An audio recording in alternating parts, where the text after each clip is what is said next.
સીતલા માતા કી જય। મારું નામ છે વસાવા અનિલા। હું ભરૂચ જિલ્લામાંથી બોલું છું। રાજસ્થાન ખાતે બાંસવાડા જિલ્લામાં એક સંમેલન કરવામાં આવેલું હતું। એ સંમેલન ખાતે એક આદિવાસી મહિલાએ સ્ટેજ પર જઈને એને સ્પીચ આપેલી અને સ્ટેજ પર જઈને સંમેલનમાં એને ખાસ કરીને બહેનો પર જે વક્તા તરીકે વક્તવ્ય આપેલું એને એ મેનકા ડામોરને હું ચુનૌતી આપવા માગું છું કે એને જે વાત કરી છે કે આદિવાસી હિન્દુ નથી। મારે મેનકાને એક જ વાત કરવી છે, તું કયા વિધર્મીઓ સાથે મળી અને કહે છે કે આદિવાસી હિન્દુ નથી।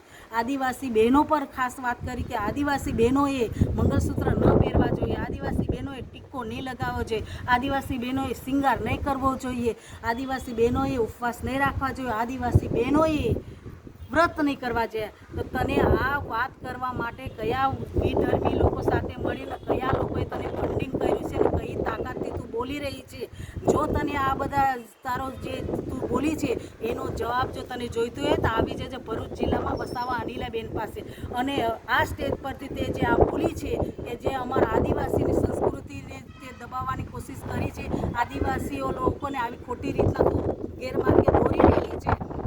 અમારે જ્યારે પતિદેવ જીવતા હોય છે ત્યારે અમે મંગળસૂત્ર કરીએ છીએ, અમે ટીકો લગાવીએ છીએ, અમે શિંગાર પડીએ છીએ। જ્યારે અમારા પતિદેવ જ્યારે ભગવાનના ત્યાં જતા રહે છે ત્યારે અમે લોકો આ ત્રણેય વસ્તુ નથી કરી શકતા અને અમારા દેવી દેવતાઓને અમારા દેવીઓને પણ વ્રતો જ્યારે કરીએ છીએ ત્યારે અમારી દેવીઓ પણ શણગાર કરે છે।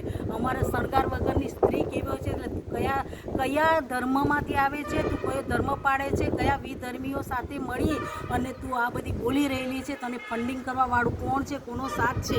જો તારી અંદર તાકાત હોય તો આવી જજે ભરૂચ જિલ્લામાં અનિલાબેન પાસે અને તું તારા વિધર્મીઓને પણ લઈને આવજે કે આદિવાસી શું છે, આદિવાસી સંસ્કૃતિ શું છે, આદિવાસી બહેનોનો શણગાર શું છે, આ બહેનો શું છે, એક બહેનો તરીકે શું કરી શકે એ તારે જાણવું હોય ને તો તું આવી જજે। હવે પછી આ ગેરસમજને ગેર રીતે અમારા આદિવાસીને દોરવાની કોશિશ કરવાનું બંધ કરી દેજે। અને હું તને એક જ વાત કરું કે આ સ્ટેજ પરથી તું બોલી છે એનો જવાબ અમે આપીને રહીશું અને એનો જવાબ મું તોડીને જવાબ આપવા માટે અમે તૈયાર છીએ। નમસ્કાર।